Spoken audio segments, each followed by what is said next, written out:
Good day all, welcome back to Cruisin Classics YouTube channel. Today we have for you a 1969 Chevrolet Chevelle Super Sport. Beautiful big block, wearing some Hugger orange paint. Highly desirable, these 69s, and we've got a pretty decent one right here. Nice driver quality car, ready to get out and rock and roll and head to the next car show. In 1969, with the Chevelles, you could buy any Chevelle in any of the colors, but orange and Daytona Yellow cost more, and on your trim tag it would just show us 2 dashes for the paint code. But if you happen to buy a Super Sport, both the orange and the yellow were not extra cost, and they showed up as paint codes 72 and 76 respectively on the trim tags, and prove that it is a real Super Sport car. So without a build sheet, without a window sticker, we do know this was born as an SS back in '69. You can see this beautiful muscular hood with a nice chrome air vents up there at the top. And of course the Chevrolet Chevelle logo on the front. Also appears back in the back on the deck lid. Nice black egg crate front grille, separated by those horizontal bright bars, with an SS 396 badge in the middle.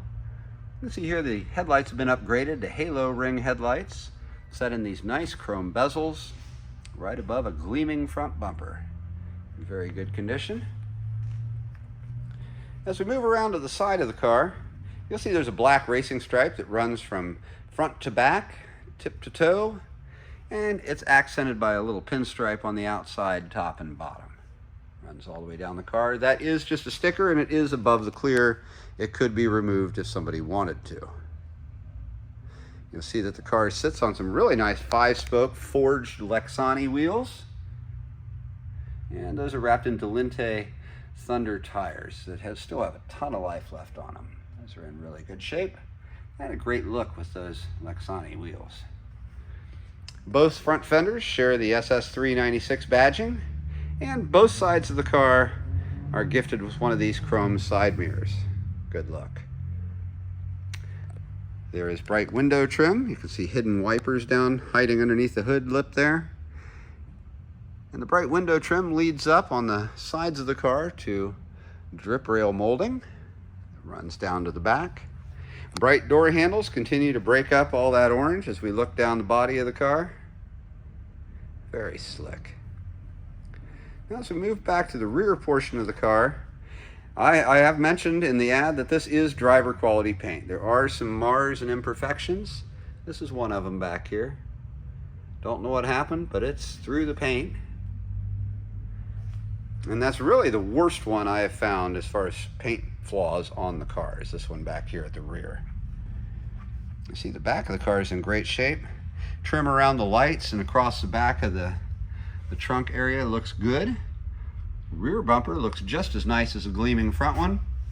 And down underneath we've got dual flared exhaust tips that pump out a wonderful rumble when this baby's running.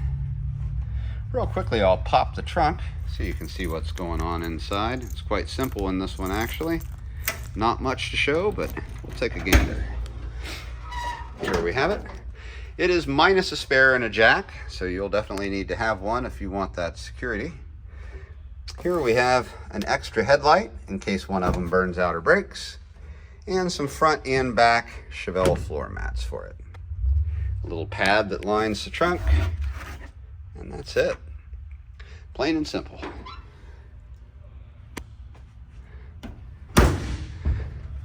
Here you'll notice that the antenna has been relocated to the rear quarter, and when they did it, they scratched it up a little bit. There's a little bit of chipping down at the bottom of it. And while we're back here, you'll get a view of the rear package tray, a little bit of puckering on the cover there, and some JBL 6x9s for cruising tunes in the back. Passenger side of the car looks just like the driver's. And again, there are some little paint flaws here and there. On this side, if you move down from the stripe on the rear quarter, you'll find, oh, where is it? Right there. A little thin crack in the paint. Again, driver quality paint, but you're not going to be afraid to go out and drive it. And that's what I like in these older cars as the drivers. Trailer queens are great, But I love a classic car that I can drive down the road to the car show and don't have to worry about trailering it. Now up in the front, on the passenger side, front fender, is where the antenna used to be. They have plugged it, and just as in the rear, they chipped a little paint in the process of doing that.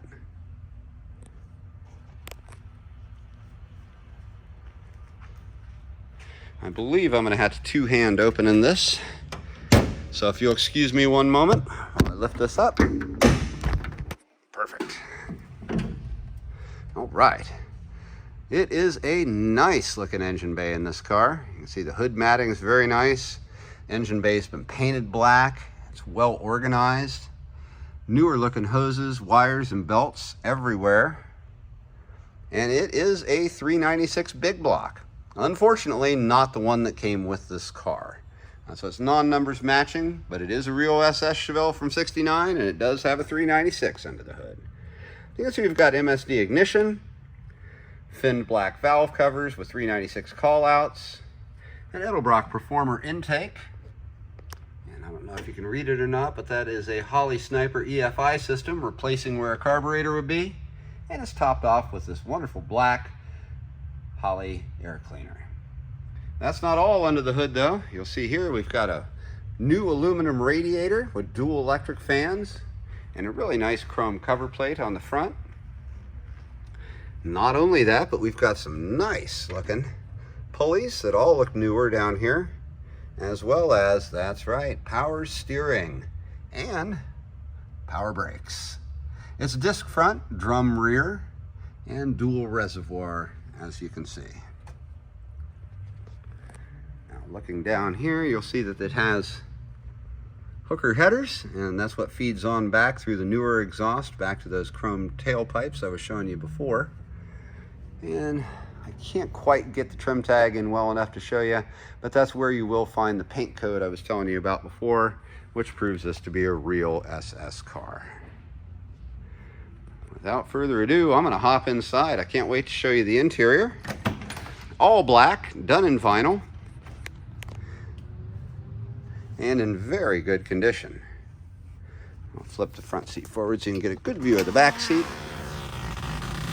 Seat belts, ashtrays, armrests, and window cranks on both sides for the rear passengers. And again, the back package tray with those 6x9s. Got a nice tight black vinyl headliner. It is missing its visors up front. You'll see just the brackets for them, no visors for present.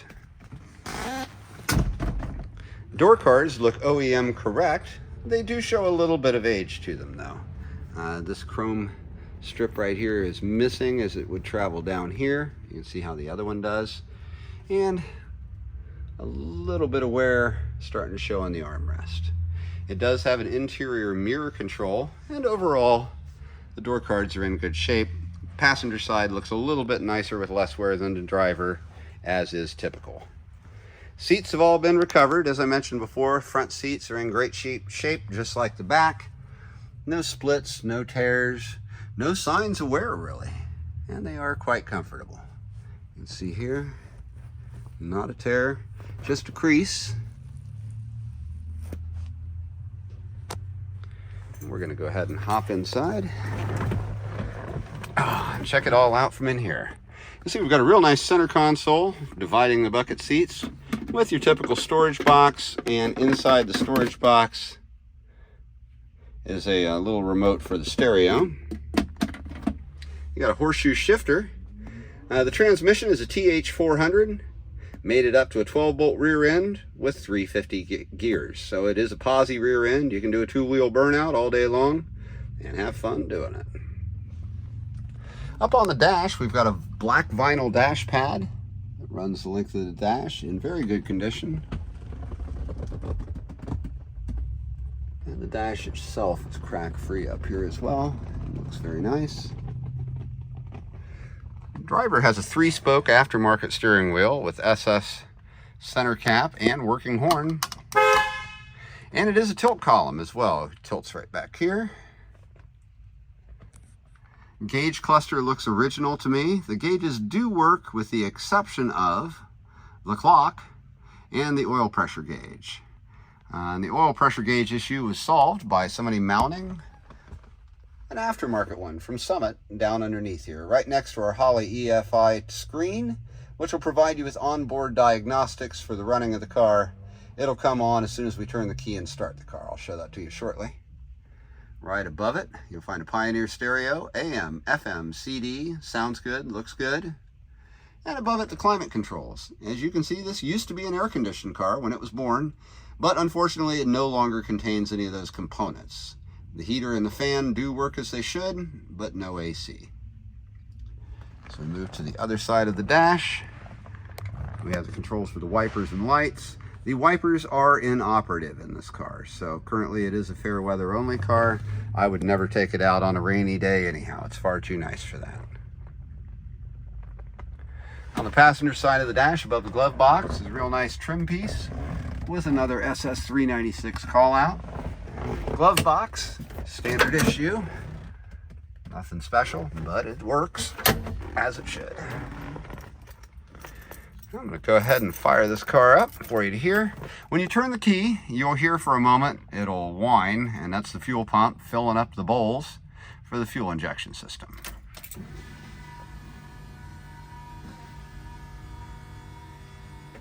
There we go. And at this point, you can see that the EFI system screen has come on and it's ready to rock and roll. Underneath the dash, right here, is a button, and that is how you start the car. So I'm going to go ahead and push it in.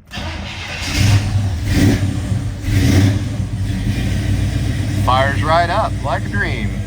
We'll take another look at that diagnostic screen here.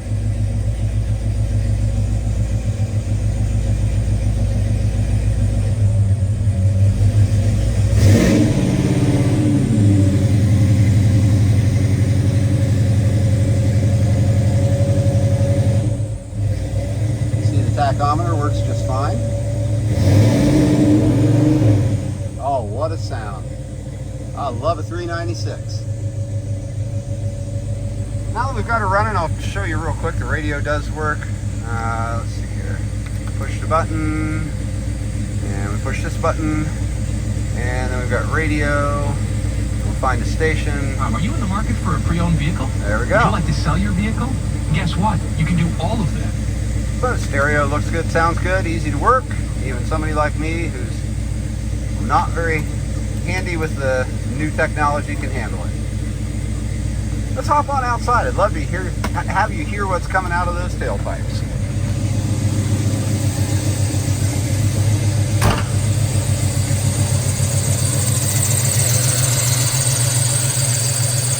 Nice smooth running big block V8. With one heck of a rumble back here at the rear end. I'm going to let the car do all the talking for a minute.